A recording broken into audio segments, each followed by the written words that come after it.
वैसे तो आपने बहुत बार सुना होगा कि ड्रग्स केस में लोग पकड़े जाते हैं, साथ ही साथ कई स्मगलर्स पकड़े जाते हैं एंड काफ़ी सारे स्टार्स के नाम भी जुड़ते हैं इनके साथ। एनसीबी आए दिन इन लोगों को अरेस्ट करती है, साथ ही साथ कार्रवाई करती है। पर क्या आपको पता है कि ये कौन से केस में आते हैं या इसके लिए कौन सा प्रॉपर एक्ट बनाया गया है और ये एनसीबी क्या है? तो आइए इस वीडियो को स्टार्ट करते हैं। Hi, my name is Shubham from Century Law Firm. तो आइए समझते हैं कि कौन सा एक्ट है जो ड्रग्स को प्रोहिबिट करता है, साथ ही साथ इसके लिए रूल्स और रेगुलेशंस बनाता है। तो वो एक्ट है narcotic drugs and psychotropic substance act 1985। इस एक्ट को मेजरली लोग एनडीपीएस एक्ट 1985 के थ्रू भी जानते हैं। इस एक्ट के डिटेल्स में जाने से पहले इसके लिए थोड़ी सी हिस्ट्री जानते हैं कि सबसे पहले हमारे इंडिया में कौन से एक्ट्स इस चीज़ के लिए आए। तो सबसे पहले आया the opium act of 1857, then आया द ओपियम एक्ट 1878, देन इसके बाद आता है the dangerous drugs act 1930 and then last में हमारे पास आता है एनडीपीएस एक्ट 1985। एनडीपीएस एक्ट 1985 के आने के बाद से पुराने सारे एक्ट्स को रिमूव कर दिया गया एंड सिर्फ एनडीपीएस एक्ट 1985 को कंटिन्यूएशन में रखा गया। तो आइए समझते हैं 1985 का एनडीपीएस एक्ट कहता क्या है। इस एक्ट के अंडर में हमें बताया गया कि कौन सी चीज़ें ड्रग्स के अंडर कंसीडर की जाती है according to the government and उसकी कितनी क्वांटिटी कौन सी कैटेगरी में कंसीडर की जाएगी। साथ ही साथ इन चीज़ों के लिए आपको कितनी से ज़्यादा सज़ा हो सकती है या कितना फ़ाइन हो सकता है। तो ये रही list about the illegal substance which are considered as drugs और साइकोट्रोपिक सब्सटेंस। पर क्या सारे ड्रग्स की सेम वैल्यू की सेम सज़ा होती है? The answer is no. हर ड्रग की अलग यूजेज, डोज या वैल्यू के अकॉर्डिंग उसकी सज़ा कंसीडर की गई है। अब यह पॉइंट आता है कि ड्रग्स को मेडिसिनल पर्पस के लिए यूज़ होती थी एशियन टाइम्स में, पर आज की डेट में उस पर बैन क्यों है?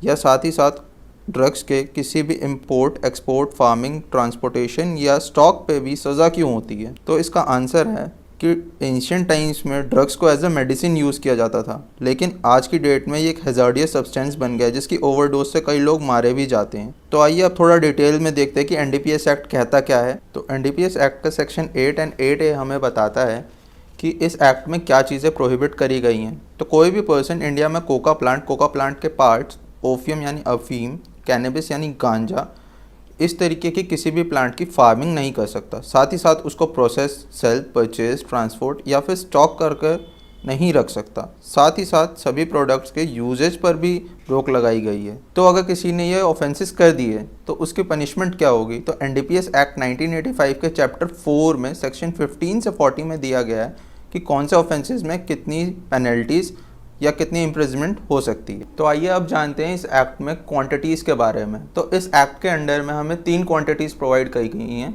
तो first one is the small quantity, the second one is greater than small quantity but less than the commercial quantity and the third one is commercial quantity. But अब बात ये आती है कि हर ड्रग्स की सेम क्वांटिटी को same consider किया जाएगा या अलग अलग? तो इसका जवाब है सबको अलग अलग कंसीडर किया जाएगा। उसकी भी एक लिस्ट है जो कि यहाँ पे है।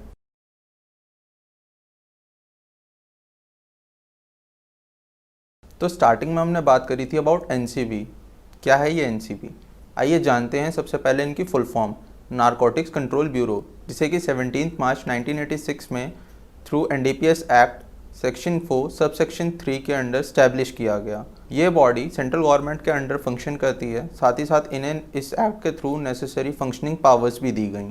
तो आइए अब देखते हैं कुछ फेमस एग्जाम्पल्स।